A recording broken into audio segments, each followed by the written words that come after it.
Hi, I'm Jeff Dunn. This is Hayden McWhorter. We'd like to invite you to listen in on our conversation where we spoke in depth about Hayden's involvement in Susan G. Komen over the last 20 years. Let's get started with your backstory. So tell us a little bit about where you're from. Okay. I'm from Birmingham, Alabama originally. I went to Auburn University, so I'm an Auburn fan. Came to Nashville in 1992, and I've been in Nashville ever since. And so spent all my time in healthcare technology. I'm currently the CIO at Premise Health. We're a direct primary care organization for large self-insured employers. Tell us a little bit about what drove you to get involved with the Susan G. Komen. Yeah, I'd love to do that. A precursor to, I started getting involved with Komen in 2004.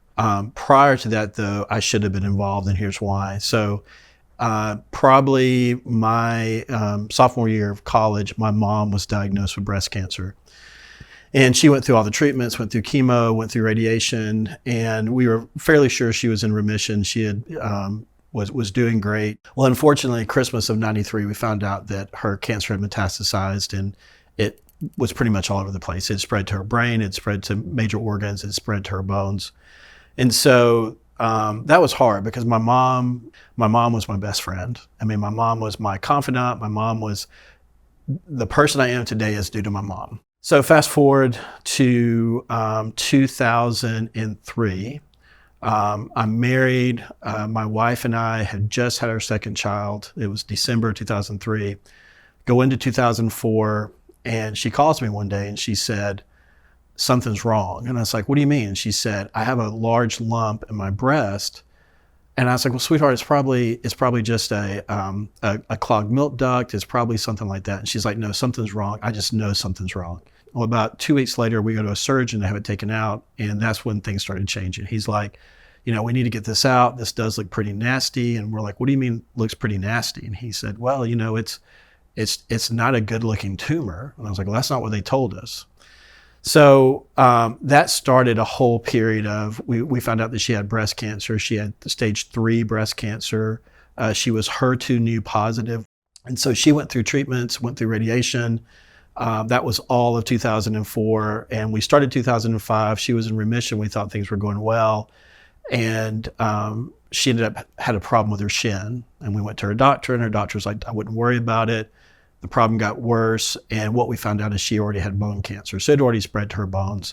And so in 2004, when she was diagnosed, we said, we need to do something. We want to do something to show support. And so we formed a team called Myra's Milers.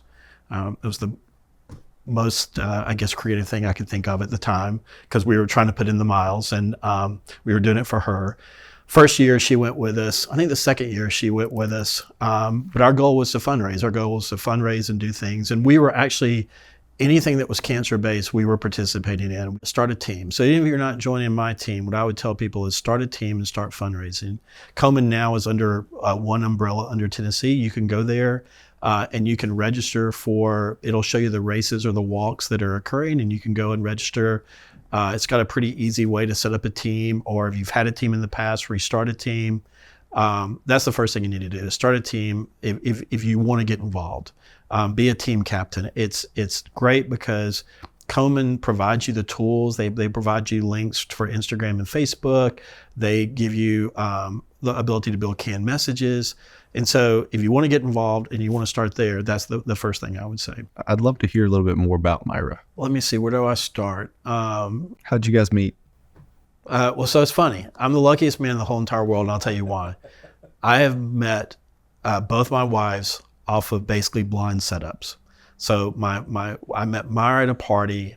I thought I was going to a party that I was being encouraged to go to by a friend of ours. It was her best friend. When I got there, I realized that we were getting everybody was getting set up. It was like 4 guys, 4 girls, Myra was amazing. She was an amazing woman, super smart, super quick-witted. I do get to see her every day when I see my girls. I've been very blessed. So my girls made it easy. My girls didn't make it easy. It's all for them. I did not do anything special. Yeah. My family and my girls are the ones that got me through all this. I see a theme. You always say you don't do something special, but everyone around you seems to disagree. To find people that want to do this is pretty special. So thank you. I mean, really sincerely thank you. Now, you're going to sign up for the team though, right? Yes, And you're going to donate, right? that's right. And you're going to tell all your friends to donate, right? That's right. All right. That's perfect. That's perfect. Well, Hayden, thank you. Thanks, buddy. I was appreciate wonderful. it. Thanks, man. Yeah. Thank It you. was awesome. Thank you for listening in to my conversation with Hayden. I hope if you've taken away anything from today's conversation is that there is impact that you can make, whether it be $5 or $500 or just your time donating and giving back. Thank you for listening in, and we look forward to seeing you next time.